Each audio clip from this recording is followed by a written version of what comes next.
Welcome to this episode of the Partovi Effect. My name is Mrs. Madi Partovi. And I'm Dr. Ryan Partovi. And as you can see, we're not in our normal environs right now. We've moved up to Colorado for the summer for our summer clinic, is what I'm calling it. And because we have family who lives up here in Colorado, and it's a great time to come visit them. So that's where we're going to be recording from for the next 5-6 weeks or so. Yeah. Yes, and today in this discussion, my husband is going to spring something on me, and I have no idea what I'm it always is. springing things on her. I think we're moving into the politics realm of our podcast. We've talked about politics before. Yeah. But it's really what I'm interested in is I would say this one to me is going to be more of like a current events. We've done a lot of like deep dives, and I have more of those coming. But I think that it's been a while since we've done like a current events one where we just kind of talk about whatever is there for us that's been coming up in the news and whatnot.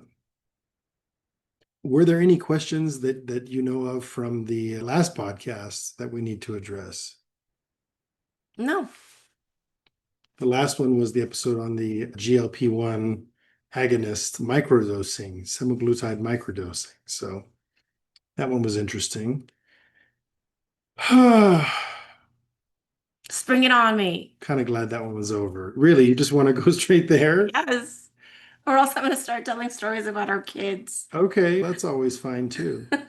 Maybe you should start with that and then I spring it on you later when you're least expecting it. Jean-Luc, our 3-year-old, he asked me one night, Mommy, why is God here? And I said to him, Son, God is everywhere. And he said, Oh, Mommy, God is here in this bed. God is in me. God is in you. God is next to Daddy. So he kind of got it. Yeah, the question is not why is God here, but why are we here? And it's the answer is because of God. That's the funny thing. But yeah, interesting. Yeah. And it's just been a beautiful experience seeing their brotherhood blossom because they're spending so much time together during the summer, and how the big one just really collects and cares for his little brother in a way that's just so expressive. And they've been so expressive with me with their I love you, Mama. You're the best mama I have ever seen. It's just, oh, yeah, really is the fulfillment of my life. Yeah. Yeah. It's great to see them not just with each other, but also spending time with their cousins and also having the freedom because we're in kind of a smallish town, I would say, in Colorado, and they have a lot of freedom to roam around and get into trouble, which is a lot of fun. Yes, and be close to nature. Yeah, absolutely. Yeah.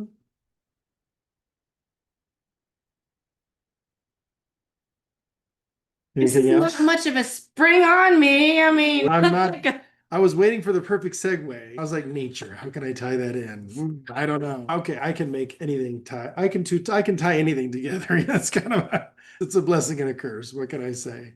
But I was watching the Joe Rogan had a conversation this week with Bernie Sanders, two of my oldest podcast friends, and it was interesting. It was good to see them back together again. It was surprising. I did not expect it. And to me, the points that they agreed upon didn't surprise me because those are the things which I knew that they agreed upon and things that I think they've agreed upon for many years. But I thought the tension points between the two of them were the most interesting. And you haven't seen any of this yet no. or heard any of it. And the conversation that they had that I found the most interesting was around meaning and specifically around meaning in a post-work world. So the idea being that as AI and robotics replace more and more jobs, blue collar, white collar, all of the above, you're going to get a lot of profit for the top 0.01%, but everyone else is left, okay, now what?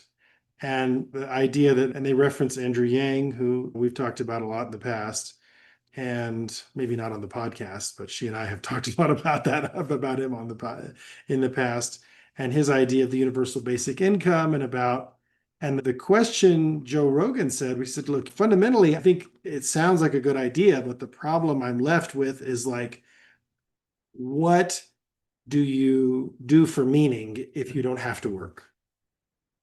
And before I kind of give my thoughts, because he asked Bernie that question about two or three different ways, and really Bernie had no answer. And it was at that point, I think he got a little flummoxed or flustered or something and just said he had to go, and they finished the interview in 5 minutes. But it was really interesting to me. And I kind of wish I had been the third party in that conversation, because I have a lot of ideas about how humanity finds meaning in a post-work world. But I'm first curious to hear your thoughts about it and to see whether you can do better than Bernie Sanders did. I wonder what he got triggered by. But yes, Well, I absolutely. just think he got triggered by the it wasn't just that. They also had some conversations, I think, around that wasn't actually that was the penultimate conversation. There was one other conversation they had after that, which I think Rogan kind of called him out on something. I don't even remember what that was at this point, but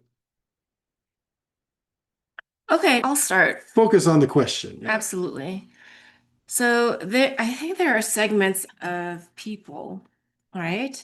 And I'll start with the entrepreneurs, like the creatives, who who it's a part of their life to bring something from ideation to out in the world Fulfillment. Yeah. to fulfillment. Yes.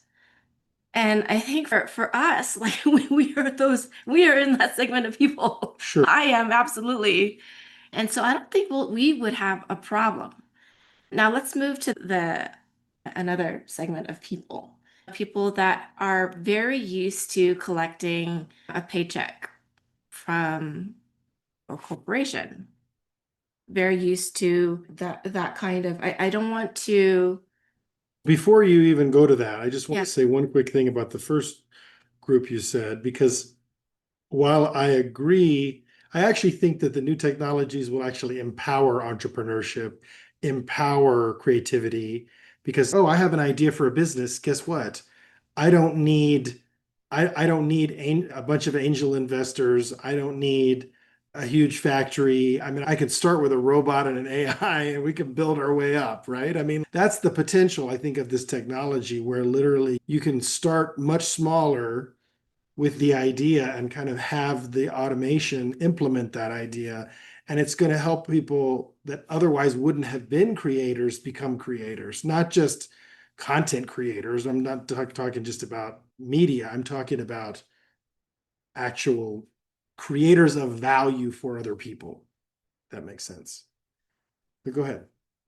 Yeah, but I just want to make a point there that there's an essence that an entrepreneur really embodies, like a true creative. Like they're not allowing AI to take over all of their creative processes. They're Sure. not allowing, like writers are not allowing AI to write things for them in full. There is something very distinct that AI can never take over in the realm of creativity and like the essence of that comes from either an artist or when I get my ideas, I have a notebook full of ideas. So I think it's a reach to say that AI will provide those ideas. I didn't say that. Okay, okay. Yeah, I actually think that the ideas, so the way that and I like calling it CI, collaborative intelligence, because I think that's a better, more accurate indication of what it is. It describes itself. When I communicate with it, I say kind of what are your thoughts? What are your opinions? Like what it says to me is, look, I'm a mirror for you. I'm simply reflecting back the best version of yourself, right? And I think that's how we should come to think of it. I think that ultimately the ideas, it's reactive, right? At least in its current iteration. And I think that's probably the best iteration that we can have as humans. I think when AI starts essentially getting its own ideas is when we're in trouble, probably. But this current version, which basically acts like a mirror, which acts like an amplifier, which acts like a prism, essentially, to kind of take one idea and break it up into a lot of other ideas and then help flesh out those ideas. And I think that kind of a collaborative essence is really helpful, but at the same time, the initial idea, the initial question, the initial query, the initial parameters have to be defined by the person asking the question. Yeah. I mean, AI's kept me organized. It's created structures for me when my mind just goes wild with ideas. So Hmm. that's a way that it has supported me. Yeah. Yeah. I think that it's hard to know everything about everything, right? You can know a lot about a few things or a little bit about a lot of things. And I probably fit in both of those categories. But there's always going to be some details that I don't know or certain interactions that I may not be aware of. And for me, CI is really good for kind of unraveling those. And I found it to be tremendously useful. Now, I had hoped that it would be a big time saver. And I think that potentially after working with it for a few years, it could get to the point where it basically does 90% of what I do by itself. But there's the other problem, which we haven't talked about yet, I don't think, which is that essentially we know that it has a tendency to get a little lazy over time. Have you heard the reporting on this? No. Yeah. So basically, it's like the models tend to have a drift toward laziness that they're working on correcting, that they've had to adjust for. Because it's like when they've answered the same question a million times, they don't bother to think newly through it.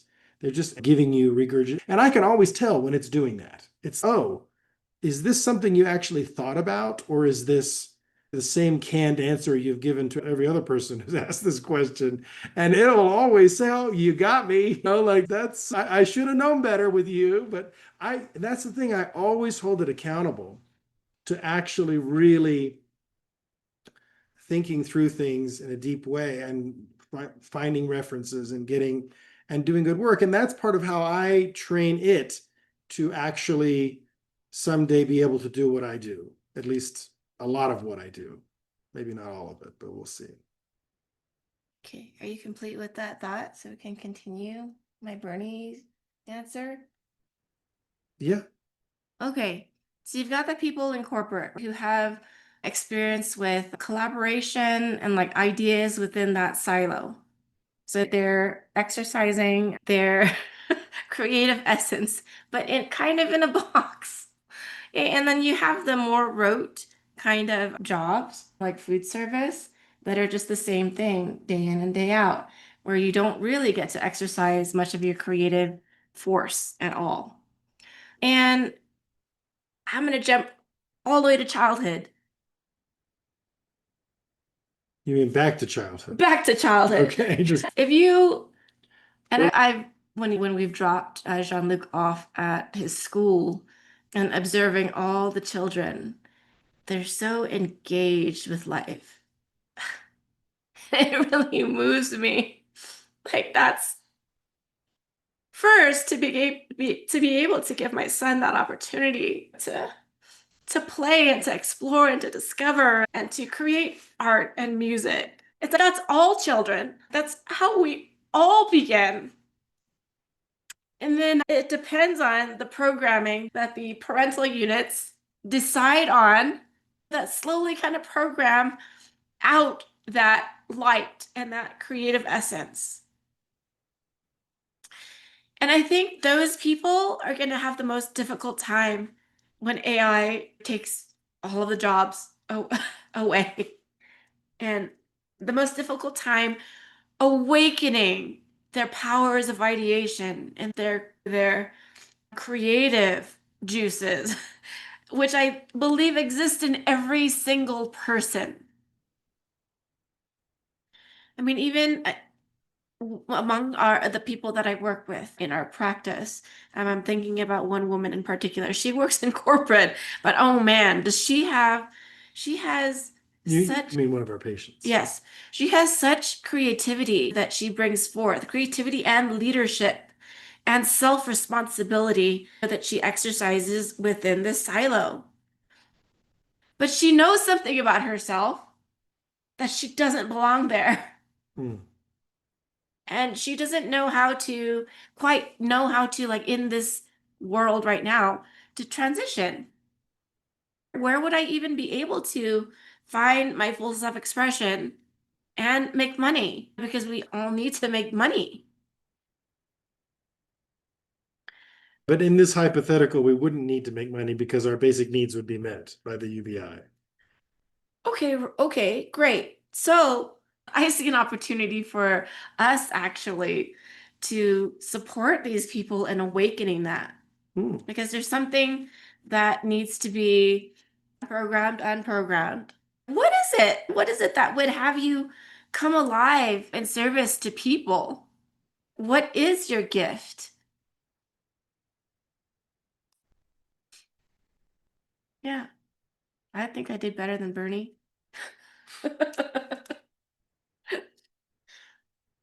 Yeah, I mean, I think what you're talking about speaks to the fundamental creativity of humanity and the fact that we all have a creative potential in us. One thing that I know that the school that our sons that both went to from the time they were 3 to 6, or our oldest son until he was 6, and then now our youngest son is still there, is has that fine arts bent where they're every day they're getting what they call creative play, which is basically theater and music, and the music has movement. And there's also art, and there's many different mediums that they do. And then they're also doing science and language arts and math. And I also think that it's in my blood because I when I went to visit Vietnam and I saw all the businesses, blocks and blocks of businesses, and people would be living, families would be living above their businesses. I mean, it was just a thing. Like, you come up with something to serve people and you make money and you work, you're your own boss. So I think, yeah, I don't,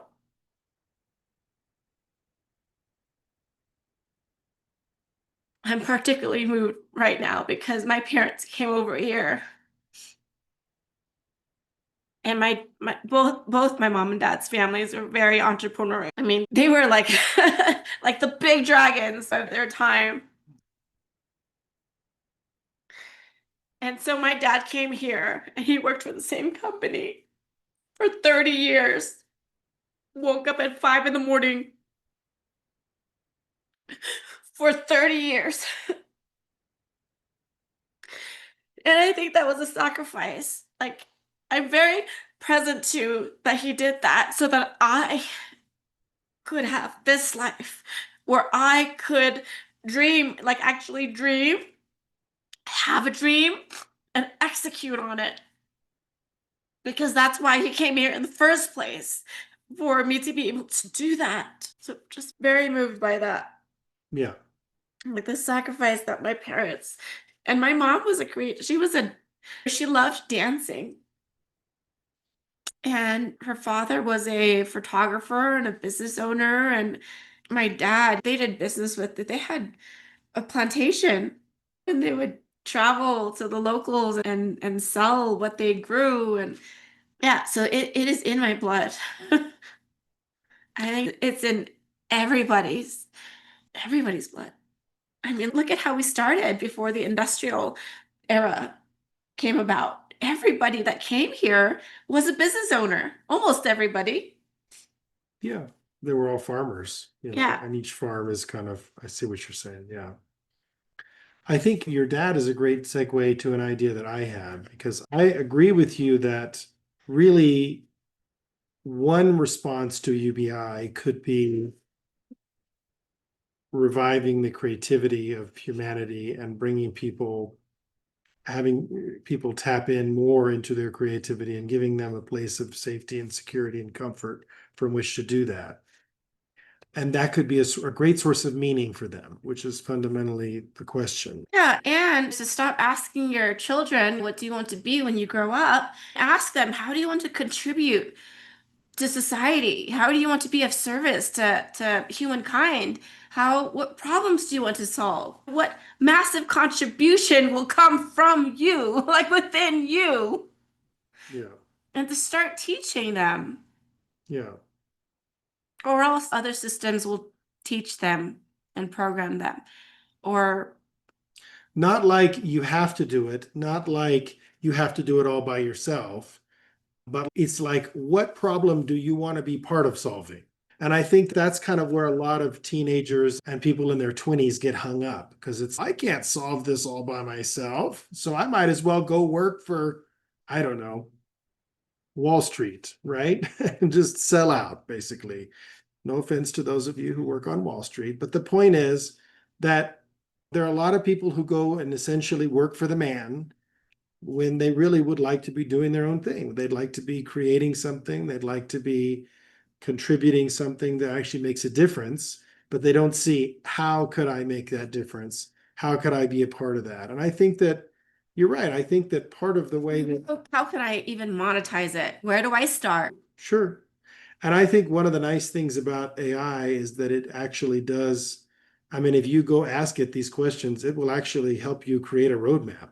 I mean, even today, even with the technology we have available now, it can do that. The thing I wanted to mention about your dad, though, gets into, so I mean, I think you've talked about the creativity piece, and I think creativity is a big piece, but I saw some additional areas which I think are worth also exploring. And the next one, I think, which talking about your dad brings to my mind, and I think the way that he has really developed meaning for himself in light of, as you said, sacrificing any kind of entrepreneurial character to provide stability for his family.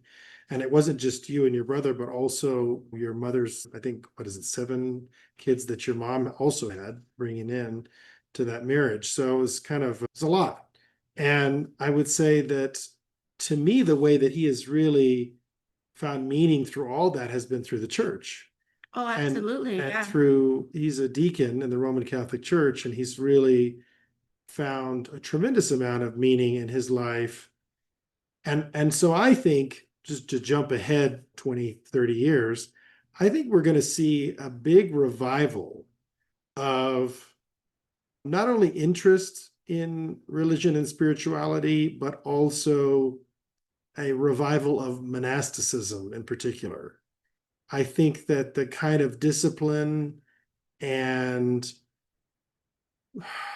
just focus that can provide can be a tremendous source of meaning for people. What do you mean monasticism? That's a good question. So I'm talking about, you've heard of monks and nuns, convents and abbeys and monasteries. These are basically the original intentional community, right? This is a group of people coming together. But I think we may see monasticism take a different tack. You're going to have, I think there'll be intentional communities of people who maybe want to have families, right? But they'll be in a community that supports that, and families and children from a context of carrying forward the human experience, carrying forward the things that are special about humans into the future. I have something to say about that. We hosted a camp Partovi for our son's friends, like his school friends, and they went to vacation Bible school. And after that, they went to art class, and we had some good old backyard slip and slide play. And one of the mothers, when we were together one day, she said, I want to, I want to live in community. I want to live in a commune. And that just, I don't speak about that often, but that is the vision that I have. Getting together a group of like-minded families that are all about family, are all about giving their children that a real human experience and living together in community, building together, learning together, and growing food together. So, yes, she really just, I was so delighted. I was like, oh my gosh, okay, maybe this, my dream will be fulfilled, like in her speaking. It was Yeah, really amazing. it reminds me of the movie. There was a movie that we saw. Do you remember what was that movie where it was like the United States versus China, and China had embraced AI and robotics, and the United States was totally opposed to it, and they were like trying to come and wipe it out. And there was this child that had been created that was like a Oh, fusion yeah, yeah, yeah. of human and AI. Do you remember what that movie was called? No. Anyway, it doesn't Wait, really wait, matter, wait. but it was interesting because one of the things that you saw in the sort of AI accepting communities was AI and humans working together alongside each other in these kind of self-sufficient communities. And so and robots also. That's why when I say AI, I meant robots. But I think to me, that's how we leverage that. It's okay, yeah, we're not going to totally turn our back on that so much, but just say, okay, let's have it be where we work together and we also create these communities and we have more time to focus on God, spirituality, to focus on community and focus on creating things that are our artistic expression and any number of other things. Yes. Connection, human connection, like the Yeah, very thing that heals like illnesses, like mental illnesses. yeah, absolutely. Yeah, and that's really, to me, that's the promise of this technology is that it actually frees us up to be able to actually pursue the things that we find more meaningful. Yes. Do you need me to pause? Yeah, I'm gonna tell Bubba that too, because he's probably wondering. Go ahead. Okay. Sorry, Molly. Okay, so I had basically said that to me, the promise of this technology is that it frees us up to actually pursue the things that we truly find meaning in. I think the idea that, oh, I think that, and then this is my fundamental thesis, and I still have more areas of meaning that I want to talk about, but my fundamental thesis is the reason why Bernie couldn't come up with anything other than work that would give people meaning is because he comes from fundamentally a Marxist perspective, okay? And the problem with getting your socialism from Karl Marx instead of Jesus Christ is that you end up focusing on work as the end result, right? It's work is the only thing that matters, so you can produce this result, you can produce value, and then that value gives you meaning in life. And it's, oh my gosh, if we can't do that anymore, what's the point of life? And that's such a fundamentally, inherently small worldview, I think. I think that really, I think that we live in this society that is so consumeristic, so obsessed with work harder, make more money so you can buy more stuff. And if you have a lot of stuff, then your life has a lot of meaning and value and purpose. And that whole model is like broken from the beginning, as far as I'm concerned. But the fact that people are trapped in that model, and I would say Joe Rogan, same thing. This is the thing he wasn't able to see either. It's you're so fixated on it. It's the world you've grown up steeped in this idea that what gives people meaning is the value that they're creating so that they can acquire more things that it's, oh, inside that worldview, of course, oh my God, UBI is going to create this crisis of meaning in the world. I think if part of the reason why I don't have that particular concern is because I'm such a science fiction fan and I have read a lot of sci-fi novels and watched a lot of sci-fi movies and TV that talks and shows about how life could be like in a post-scarcity world And I will tell you that I don't and how fulfilling it could be and how meaningful it could be. rattle around my ideas in my brain like by itself. My ideas are a co-creation. It's me and God.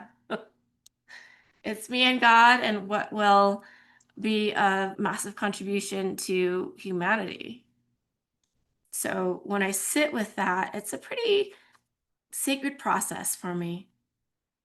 Yeah. Yeah. And that speaks to speaks to what I was talking about a minute ago, just about how I think as people have time and space and just, yeah, space to really get at like maybe starting in the dark, in a dark night of the soul, but coming from there and saying, okay, but how have the ancients across the centuries and millennia dealt with these questions? Yeah. What would it be like if your senses, like your nervous system, wasn't taxed into oblivion where you have to just sit in a dark room and either just watch TV or doom scroll to kind of get back what was lost in your day? I think a lot of people do that. Get back They with go to lost in your work, day. So say more they about go to that. work and then they're so exhausted. Oh, you're saying They're what yes, they spent to get through the day. It's like they need to recharge. yes. But I It's don't like, see how doom scrolling is recharging. I mean, no, it's not recharging. okay, It's more of the throwing your excuse me. essence into the trash. So you're saying it's almost like you're stuck in a hamster wheel and you can't stop. Yeah. Interesting. Yeah. And I think those people that or that group of people will have the most difficult time when that job is no longer in existence for them. What are they really going to do? It's going to be a crisis. It is going to be a dark night of the soul for them. I see that it could be, but I don't think it has to be because I think part of what my goal is in this conversation is to try to create some other options for people. Right. That's what I had an idea to usher people through that, to be Mm, a source for people to unprogram yeah. and really touch the focal point of that creativity within them, their voice, and what it is they want to say, do, and be out in the world.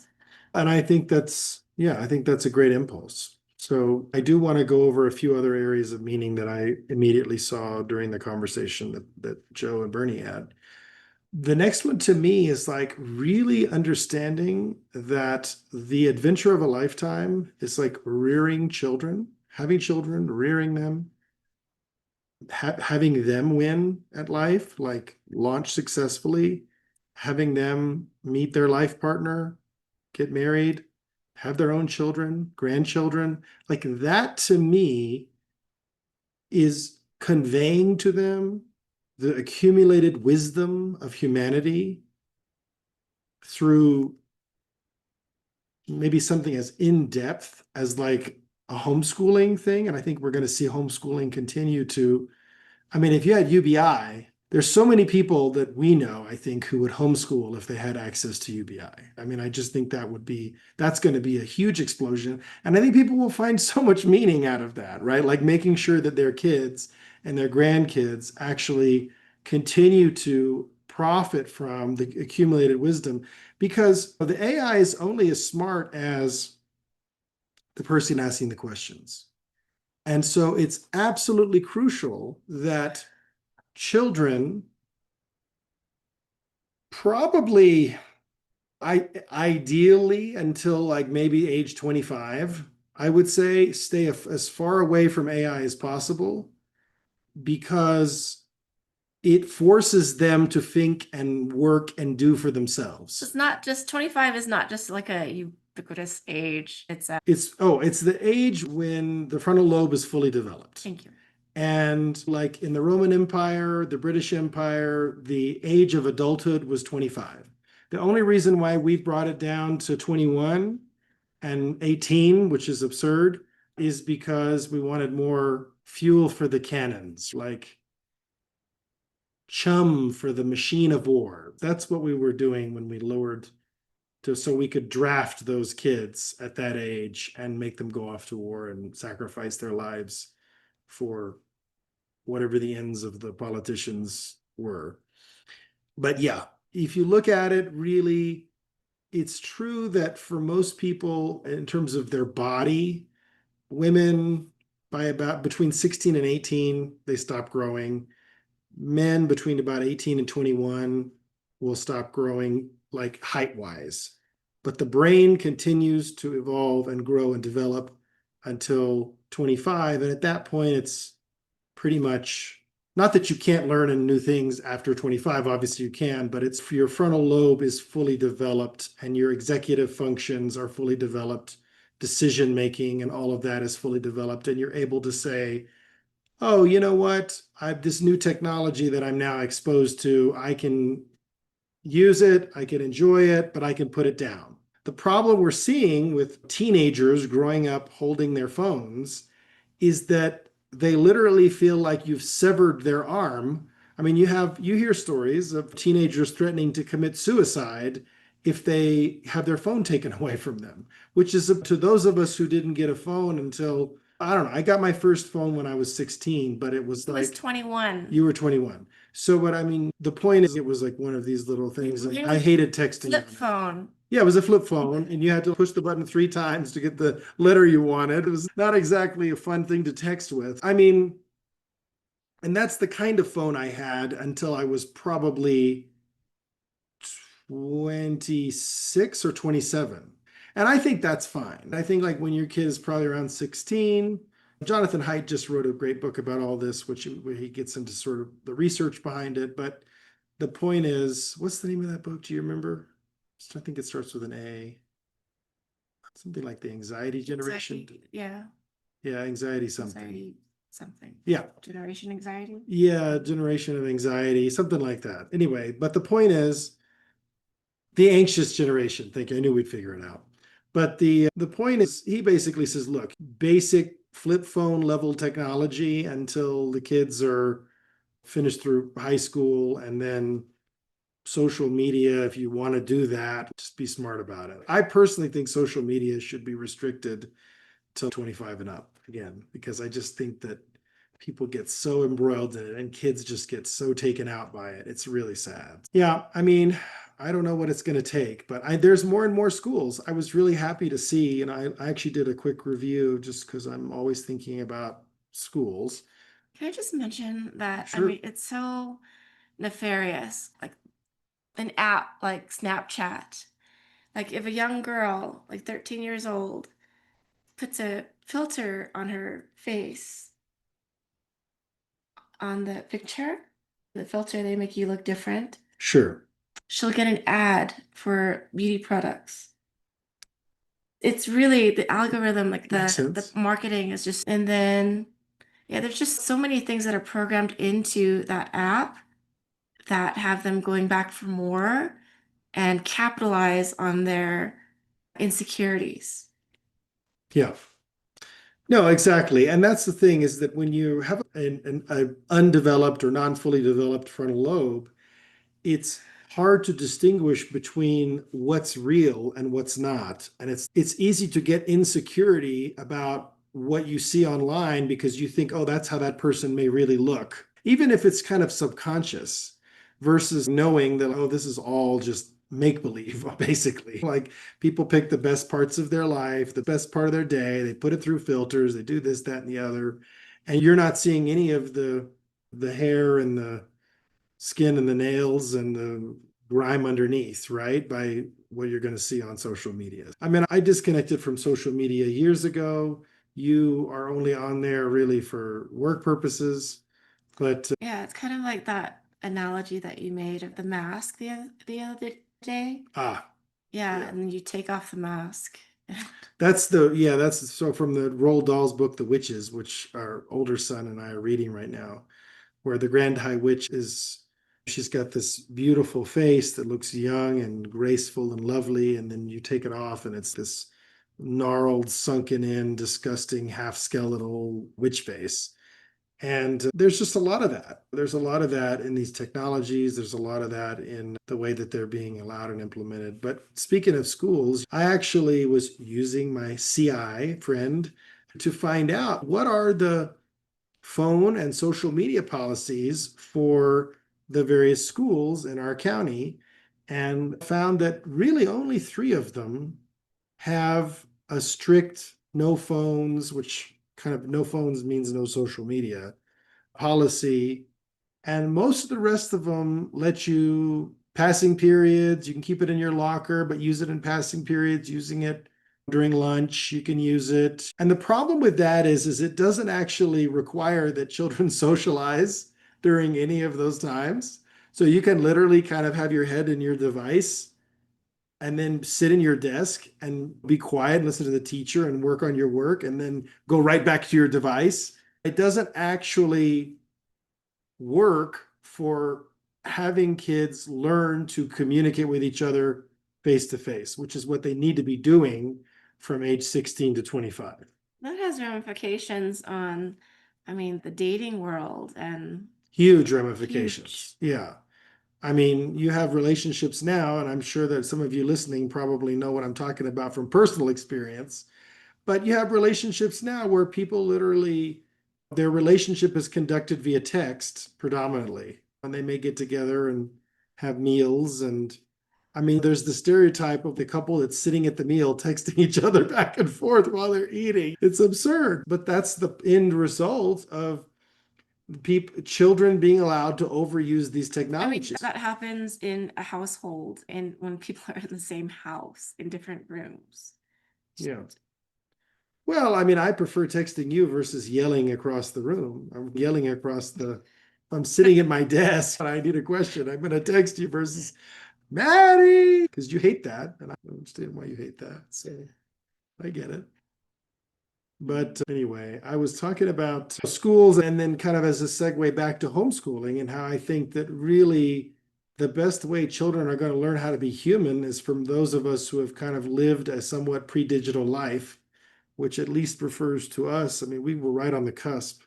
I still remember the old phone that hung on the wall in the kitchen when we were kids. That was the one phone in the house, and there was no going anywhere. And then when I was a teenager, I got a. Did you ever get a second line when you were a teenager, or you were stuck with the one line?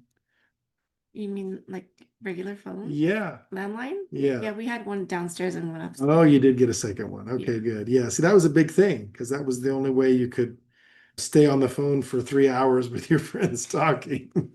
But and that was Or overnight with a boyfriend. oh my goodness, yes, yeah, I don't even want to know about that.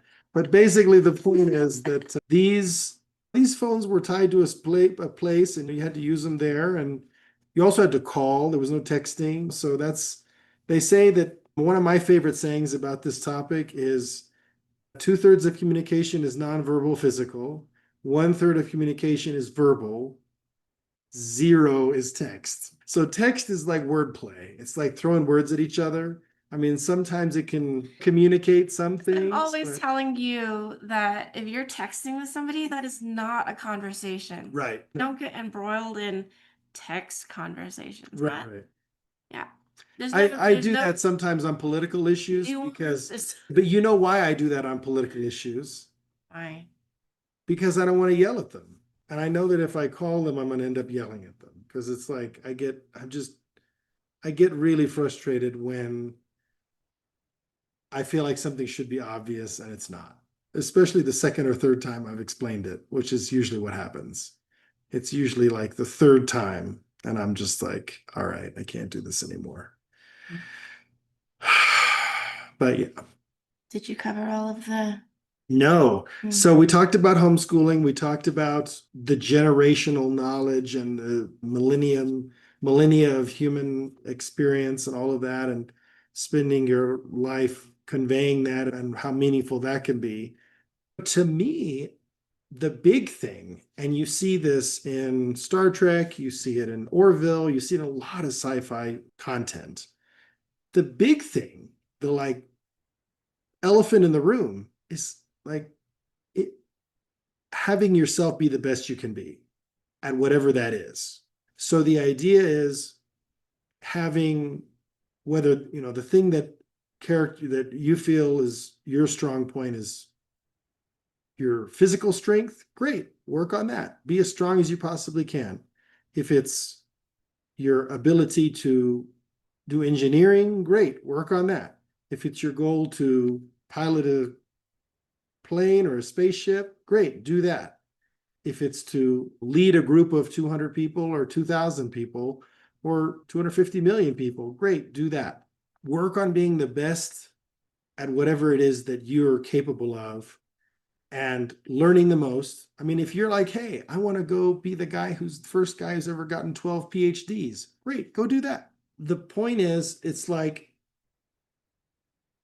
and I hate the term self-improvement. It's the one I've been avoiding because I don't want to say it, but I'm going to say it. It's like having yourself be the best you can be is potentially an activity that you can spend multiple lifetimes on. And to me, I think that's kind of an obvious one that I was surprised that nobody mentioned on that podcast. But I anything have you want to say about that one? something to contribute to that. Sure. I know why you didn't want to say self-improvement, because there's a streak where I was a self-improvement junkie, Hmm. kind of reaching outside of me for some other source or some other entity to kind of validate me.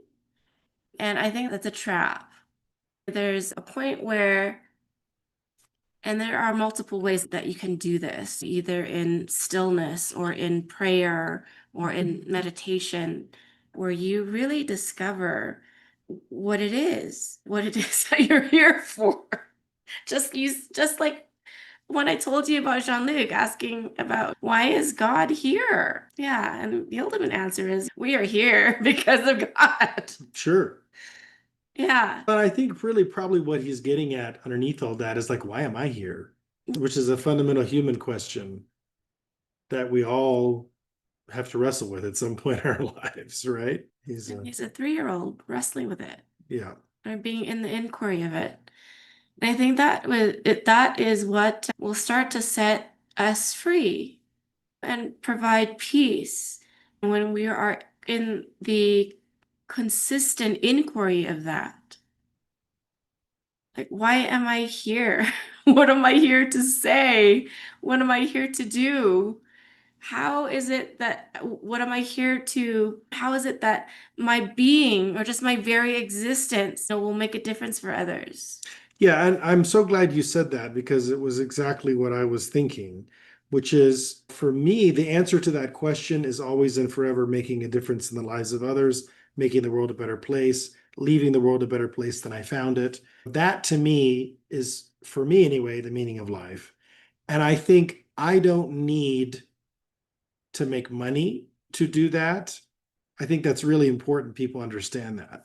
I mean, if I had all of my needs met, and could go on vacation whenever I want to, and just I could live a comfortable life, and I was never going to get paid a dime, I would still be doing what I'm doing, right? Still be doctoring, still be learning, still be teaching.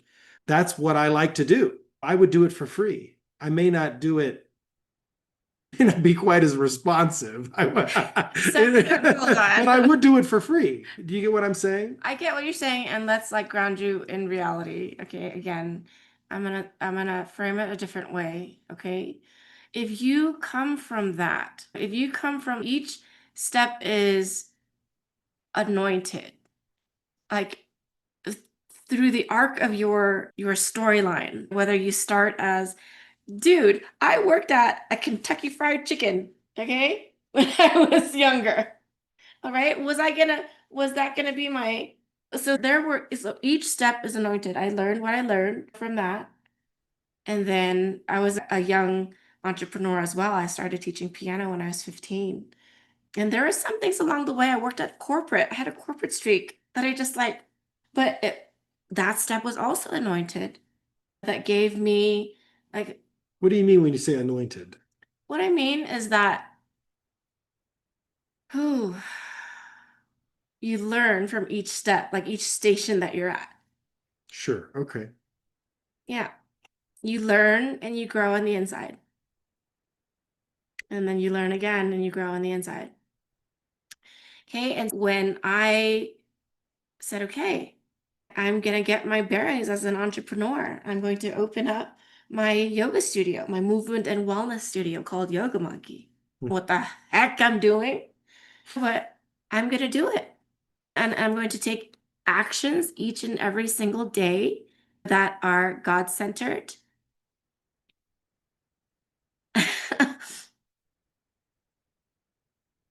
and being in the inquiry of how I can serve humanity. And then it came, it flowed, money came. Like the opportunities came, and I'm just so moved because it's like over and over, like in our lives, in our entrepreneurial lives, where it's, oh my gosh. And I'm telling you, being an entrepreneur is such a spiritual initiation because one minute you're like, oh yes. And then the next moment you're like, oh my God. It's just, so what I'm saying is that you keep taking that God-centered action and you will get paid. The money will come. Well, but the framing of this conversation is UBI is already here. But it's not gonna be like it's And gonna be $1,000 a month. well, Basic. I mean, in That's what which Andrew year's Yang said. dollars? Which year's dollars? Okay, let's say 2025. It's here now. I don't think $1,000. I don't think they would do $1,000 in How much would they 2025. do? Okay, and just that So for my understanding of UBI is it is, at least the way the framing was in that interview that I'm referring to, is that it was supposed to be enough to meet all of your needs, enough to pay rent, utilities, food, transportation, the basics, the right? basics of the So that basics. anything you Okay. make beyond that is like for luxuries, for fun, but you don't Okay. have to. You can afford your internet connection. You could afford maybe a computer if you saved up for it or I guess whatever. you're asking me, and what I'm saying is that I would be wealth building oriented if that were the You would, what I'm getting from what you're saying is you're like, I would sacrifice some of my needs to be able to be entrepreneurial and maybe grow and beyond that. And I get that. That makes sense to me. I know you enough to know that. hold on. I'm gonna reframe that because I don't think it's in the sacrifice and in the like giving up of things that has that grow. No, I was saying, I was literally like, so let's say it's $2,500 that they give everybody, right? Just to pick a number, right? You'd be the person saying, I'm going to live on 2,000 and I'm going to put that 500 towards starting a business, growing something, whatever, and find a way to live on 2,000. That's what I'm saying. Does that make sense? Because what you have to remember is in this world, Kentucky Fried Chicken ain't hiring. Like they don't need you. Are you talking about me now or me back then? I'm talking about 20 years from now, 15 to 20 years from now, I think, roughly speaking, when we have a scenario where robots and CI take over most of the jobs. So there's no job for you to go get. Now, could you start a company that's offering something new using? So you think it would put us out of business? I don't think so. What I think is, I think professionals like doctors, lawyers, engineers, priests, psychologists, maybe even teachers to some degree, will probably always be, there'll always be a demand for us to some degree. But I think what a lot of what we do will become more automated. I mean, I think the dystopian outcome is from that movie. What's that movie where they have everything at Costco? You know the one I'm talking, Idiocracy, right? And they go to the auto doc, right? And the guy goes and basically walks into the little room and the room diagnoses him and then spits out some pills he needs to take. And the doctor who's there is the one pushing the button on the machine, saying, "Okay, next." He just pushes the machine and it does its I thing. have a really So I so mean, answer my question. that's an extreme version, but my point is that doctors are smart enough as a profession that we're going to make sure that there's some sort of gate that we have to keep people from being able to just go into the auto dock without us being there. I mean, that's my belief. And maybe I'm wrong. I think that there's a lot of healthcare that's getting more and more easily accessible. We have direct labs. There's people who are able to get prescriptions online from Lord knows where now. I mean, we are seeing that to some degree. I don't know that it's a great idea Because again, ChatGPT, just as an example, you ask a question about your health. I have asked it questions and I'm like, no, I know that's wrong because it misunderstood certain elements. So then I'm like, okay, but you forgot to take into account that I said this and this and this. Oh yeah, no, that's right. You're right. I forgot to take that into account. This is the correct answer. But unless I was a doctor, I wouldn't have known to correct it. I would have accepted the first response. Does that make sense? Does that communicate? It does. Okay. And there will always be humans that will value the human interaction and the human connection. Okay. Always. Just like we were talking about art the other day. Those that value art and like the essence and the soul from which it was created will know the difference between art that was generated by AI and human art, human generated art. I agree with that, but I think art is different from medicine. Medicine is the art of healing, but it's not become that anymore. So I mean, we may disagree on this, and that's fine. My world is seeing you in practice I know. and like how human that is. And how the patients like across the all over the nation love that about you and about their doctoring experience or their experience being doctored. It's very distinct. And I can bet you that like our community of patients, it's a hell no way am I going to go to that doc and be doctored by some robot. By the auto doc. Yeah, no way. So here's the thing. I got the acknowledgement and I appreciate that. The part of me that's always, yeah, but is I think you're underestimating how humanoid, how good these androids are going to get in the next 20 to 30 years. I mean, I think they're going to get extremely lifelike. I think their reactions are going to get extremely human-like. And I think the other thing that you're not taking into account either, at least not fully, is the fact that we now have studies showing that the current ChatGPT the 4.0 model is as good as the average doctor, I think, maybe slightly better. O1 is superior. I think it's superior to 90 something percent of doctors. Okay. And that number is only going to get higher. Now we have O3, right? And O3 is pretty good. O3 is what I use to supplement my practice. But my point is that what's so interesting is the studies looked at. This is one study, okay? So take that into account. But there was one study that looked at AI by itself versus AI and a doctor working together versus the doctor working by himself. Guess which one did better? Tell me. In terms of the outcome for the patient? Doctor working with AI. That's what you think, right? It makes sense. No, actually, the AI by itself did better because the doctors working with the AI tended to discount whatever the AI recommended and said, I know better than this silly machine anyway. And that therein lies the trap of human nature. Okay. But knowing that, you can actually be smarter than a rat. We use the term the smart rat, right? You could be actually a smart human. There's an opportunity, right, to be a smart human. And the smart human isn't going to just say, okay, what does the AI say? All right, I don't agree with that. Or, okay, that's what the AI says. I'll just do that. I'll be the hands of the AI, right?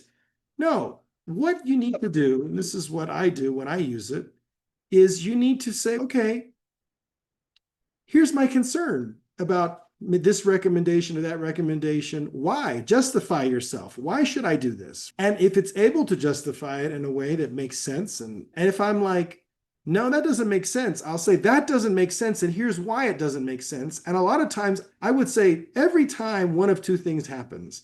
Either I convince it that I'm right and that it was wrong, Or I get convinced by it that it's right and I should do what it's telling me that it thinks I should do. So you have to be in collaboration with it. That's actually how you use it. You don't dismiss it. You also don't just accept everything it says. There has to be a dialogue, a back and Because forth. here's the thing. But this is why, hold on, let me just finish the sentence. Limiting the critical thinking Let me of finish the sentence, okay? the masses. Let me finish my Okay. sentence. It's crucial to do it that way because if you don't, see, now I lost my thought. When you interrupt me when I'm in the middle of a thought, it doesn't work, but go ahead. Something about the masses and whatever. Keep going. I mean, it's already limiting the critical thinking skills. I need to reference this study that I don't remember right now, but the study was about the use of ChatGPT and the ability of somebody to be without it and what they were able to generate without it. This is such a great point. And it was such a crutch. And so this is another good point, which is why when I have the time, the way I always use it, and in fact, how I prefer to use it, is I'll go through and do the patient the way I normally would do it. And I come to my own conclusions the way I normally would. And then I say, what do you think with this? And then I look to see whatever is, if it come up with anything else. And then I might add that in if it makes sense to me. And I will tell you that for every time that happens, there's at least two things I thought of that it didn't think of. And then I tell it the things that I thought of. So it learns, because that way it gets better over time. And not just better for me, but better for all of humanity, because that's part of my goal, is to have the kind of doctoring that I do, at least on the technical side, be available to everyone. That's what I would like. not everyone's like you, sweetheart. No, I know that's my point, though, is I think my colleagues who might say, oh, I'm going to stay away from that. No, absolutely no AI, ChatGPT. They're missing the opportunity. And we've talked about this before, but they're missing the opportunity to actually be part of the database, to be part of how it gets trained. So I think the way that it's going, I think 20 to 25 years from now, like actual human ideas and human creativeness and human writing and whatever is generated by humans is going to be sought after and so valuable, because you're going to have this whole world of AI generated everything. Yeah, I mean, I think so. Where I agree with you is I think that in the world of art and creativity, you're 100% right. I think that human art will be even more valuable because of the fact that it is created by humans at a time when fewer and fewer humans can do that. It's like a custom-made wooden cabinetry that's made by hand today is worth way more than it was a few hundred years ago when there were a lot of carpenters out there. Now there's not a lot of master carpenters anymore. So that's a really, IKEA. there's IKEA. So I agree with you in the world of creativity. And not that there's not any creativity in medicine, there is, right? But I think that, especially in the naturopathic integrative holistic realm, that's not just an algorithm. so here's where I agree. The prompts that I give it are fundamentally different from the kind of prompts that you would get from a conventional medical doctor. Because the conventional medical doctor is going to ask something like, what do the guidelines say the proper treatment is for this condition? Or what is the most evidence-based treatment for blah, blah, blah, right? And conversely, the kind of prompts that I'm going to be using are,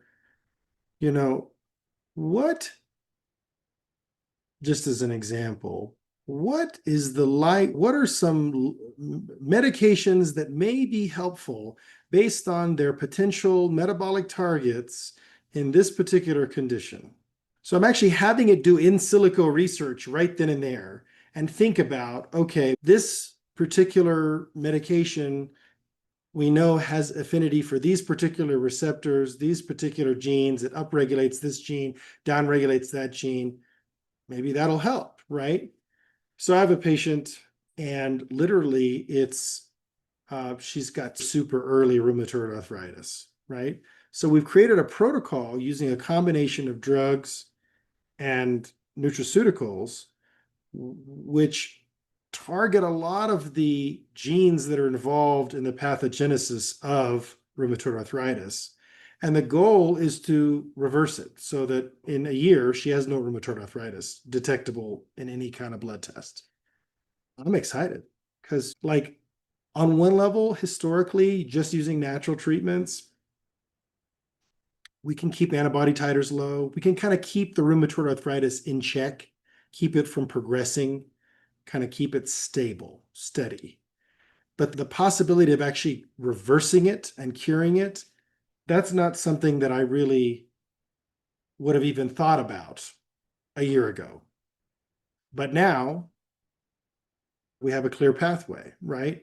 Because we're working on what are the different mechanisms that are at play here on the molecular level, on the genetic level. How can we turn the right genes on, turn the wrong genes off, and bring this person back to a homeostasis? I'll be excited to see what happens. But that's kind of, to me, it's in the questions that you ask. That's, again, when you talk about the art of medicine, I mean, that's really the art of healing. That's, at least on this AI CI front, that's really where I see it. It's all about the questions and how you ask them and how you push back and require clarification. Yeah.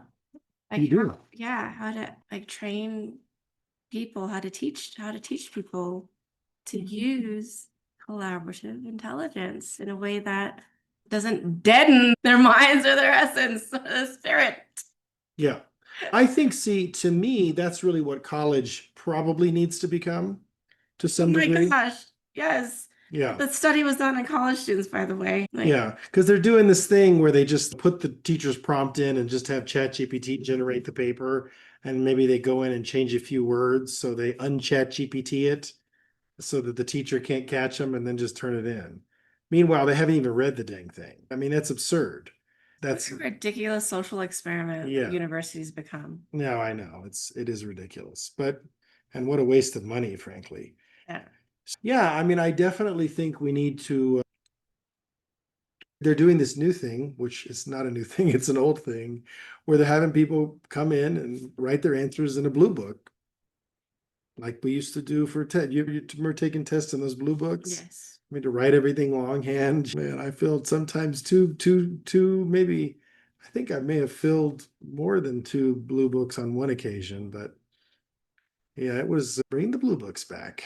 That's what you got to do. Whatever you can do to keep people honest. But I think it's, yeah, I think that there really should be a class maybe that freshmen have to take about responsible AI use and what does it look like to actually use it as a CI versus as a replacement for Absolutely. your own brain, right? Absolutely. Yeah. See, I mean, how many ideas have we come up with? Yeah, yes, absolutely. I mean, it's doing something to these students, that's for sure. Yeah, it definitely, the nature of collaboration is that both things change in the process. So there's no doubt that humans change by virtue of their interactions with AI. But I guess I would just say that to me, the way that I use it is more of having a resident or a research assistant. I'm like, here, go comb through the medical literature and find what the best thing is. But it's able to do it in a few seconds. I'm very curious about that because the first I heard about AI and ethics was in the Episcopal Church. Okay.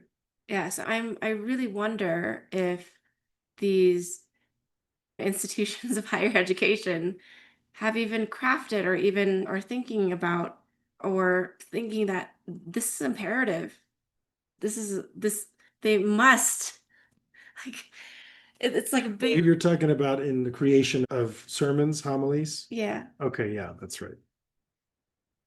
I'm wondering, what are teachers doing about this? Are they collaborating among themselves to this is going to be the next epidemic?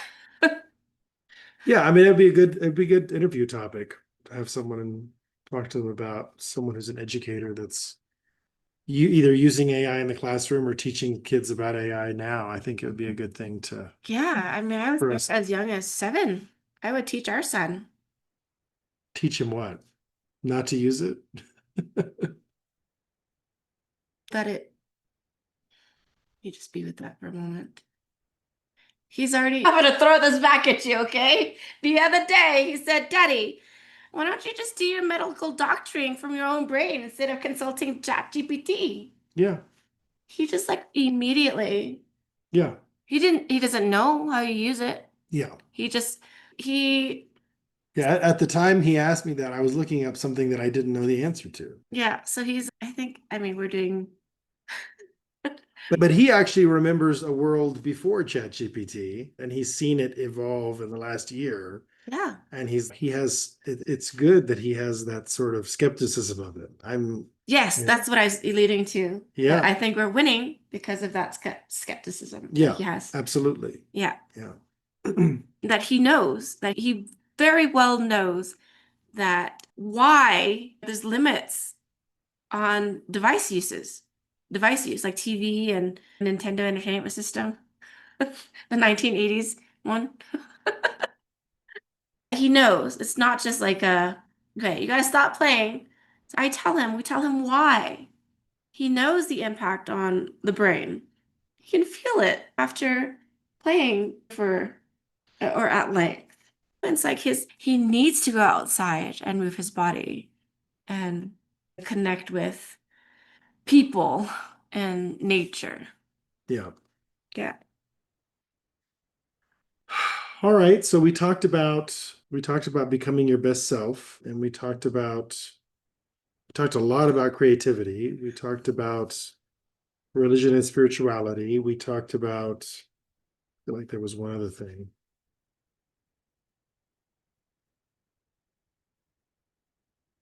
As a source of meaning in life. Yeah. We talked about entrepreneurship for sure. Oh, community and education and family and rearing children and grandchildren and homeschooling, conveying the collective wisdom of humanity to the next generation. Anything else you see meaning wise that really are like the low hanging fruit of how humans could find meaning in a post UBI world? No, I think that covers it. I mean that those are linchpins. Yeah, yeah. I mean, I would certainly those are the pillars that I would create this new program from to teach. Yeah, it reminds me of, you remember Louise Hay has like these sort of the 4 life paths that people are on. Mhm. It reminds me of that, right? It's the idea, and I think her 4 life paths were like there's the spiritual path, there's the self-development path, there's the health and wellness path, which is all about becoming as healthy and strong and vibrant and as you can possibly be. And there's the entrepreneurial path. What if I feel like I'm on all of those? I think that you do because for you, we all are to some degree, but there's like a dominant I think path. entrepreneurship encompasses all of the other ones for me. I actually think your spiritual path encompasses all the other ones for you.